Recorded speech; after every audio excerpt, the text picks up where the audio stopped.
Jefferson, ainda em relação ao alcoolismo, o consumo de bebida alcoólica entre jovens com menos de 15 anos aumenta a probabilidade dele se tornar um alcoólatra futuramente?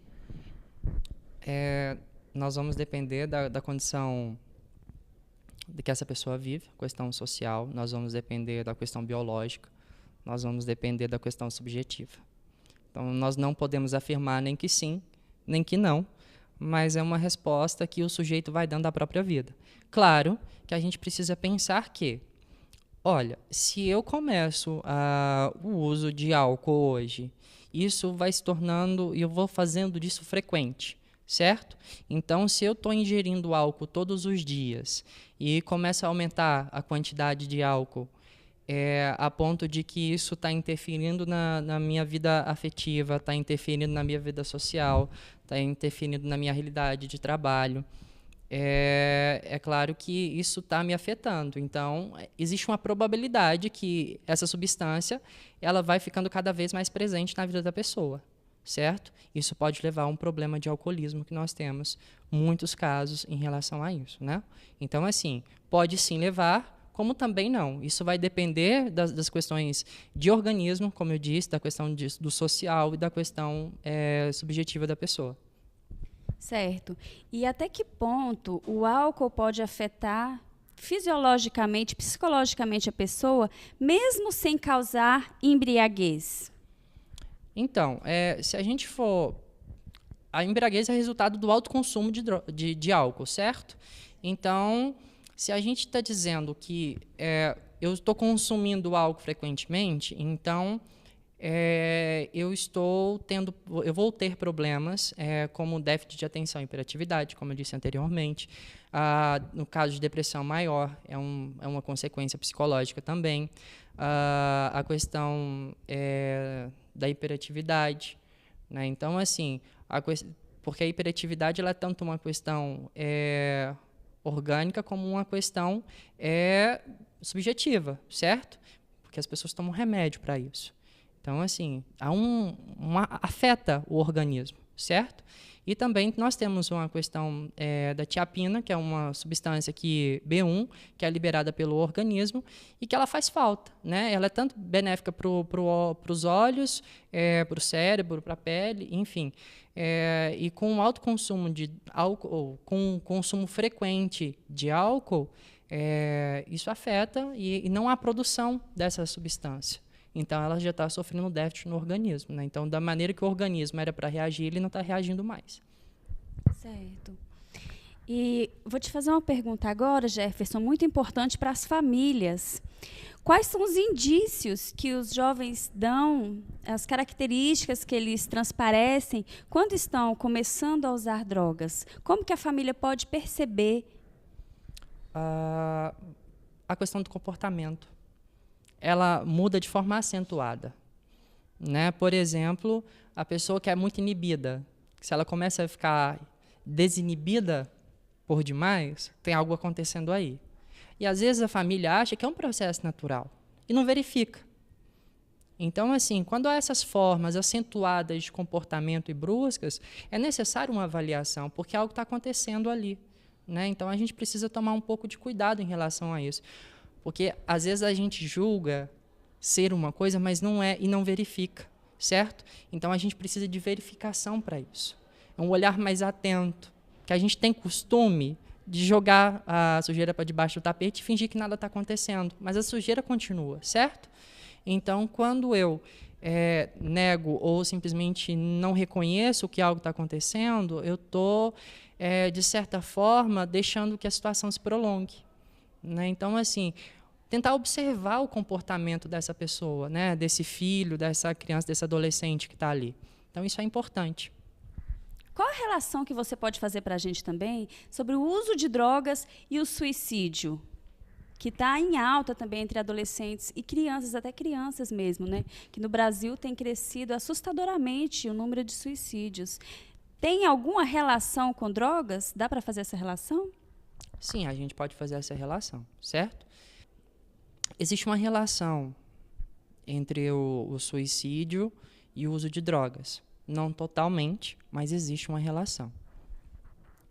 Então, vamos observar, quando nós temos um momento em que há uma substância química que entra no organismo, isso potencializa todos os efeitos dentro de mim, eu vou ficar super alegre, super eufórico, certo?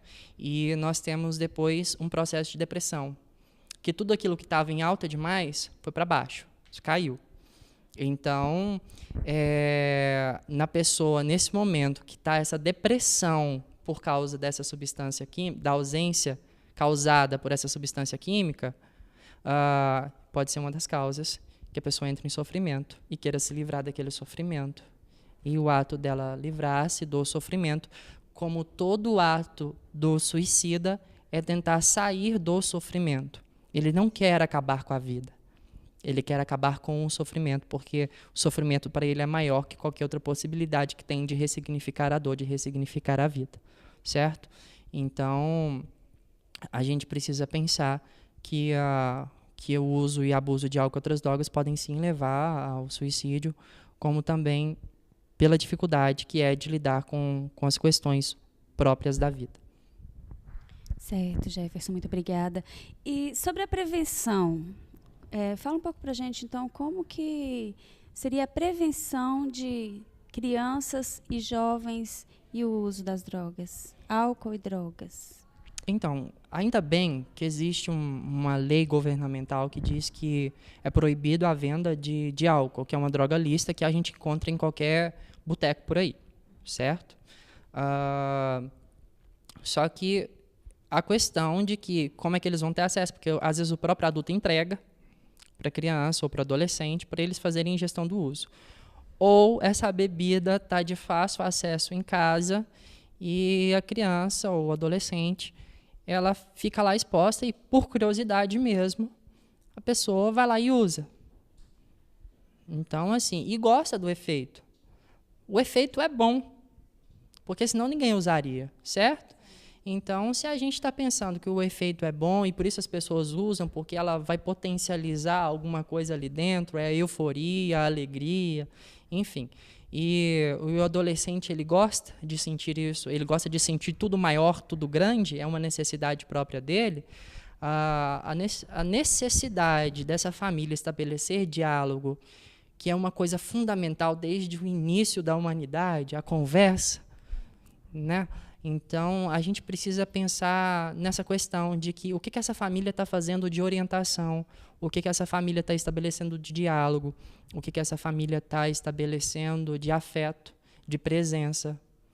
Porque a gente está falando de pessoas que estão caminhando para um problema relacionado ao uso de álcool e outras drogas. Então, assim, o que levou ao uso? Pode ser escolhas, mas o ato ele ainda continua e ninguém intervém nesse ato. Então, será que é falta de orientação? Será que é falta de presença? Será que é falta de afeto? É de olhar, de reconhecer o outro? Nós estamos vivendo uma sociedade em que a gente não se reconhece mais enquanto pessoa. A gente não se olha, a gente não se enxerga mais enquanto humano. O quanto é difícil hoje você sentar e bater um papo. Isso que a gente está fazendo aqui. Então, assim, as famílias perderam isso. E esses dias até passou numa rede de televisão nacional em que se falava da necessidade que as famílias têm de estabelecer esse momento para elas. Para onde é que isso foi? São pais que não reconhecem os filhos, filhos que não reconhecem os pais. Reconhecimento, esse ato de reconhecer o outro. Nós não temos. E quanto isso faz falta? Se a gente for observar o uso de redes sociais, por exemplo, a gente está lá para ser visto, ser observado e ser reconhecido. Quanto mais likes eu tenho, mais reconhecido eu sou. Então, assim, do que a gente está precisando para ser reconhecido? Então, fica esse ponto de pergunta como forma da própria família se questionar. E enquanto nós, profissionais de saúde, nos questionarmos, eu, enquanto psicólogo, será que eu estou reconhecendo os meus pacientes enquanto ser humano que está ali sofrendo, reconhecendo o sofrimento dele? Empatia, né? Reconhecer o outro, reconhecer a dor dele. E, a partir disso, tentar ajudar. Será que nós estamos fazendo isso? né? Uma responsabilidade não é só familiar, não, ela é social também. Reconhecer o outro. Certo, Jefferson. Muito obrigada. O Grupo TV Psique agradece imensamente. Foi muito bom ter você aqui com a gente hoje. Prazer é meu. Passa o contato da sua clínica, o endereço e o contato para a gente. Primeiramente, é uma honra o convite da FPM. Sou muito honrado de ter estudado aqui. Me tornei um ser humano e um profissional melhor estudando aqui. E para quem quiser entrar em contato comigo, meu trabalho é pela clínica Fisiocarmo, no 3851-5050. Certo, muito obrigada. Tchau, gente. Até a próxima.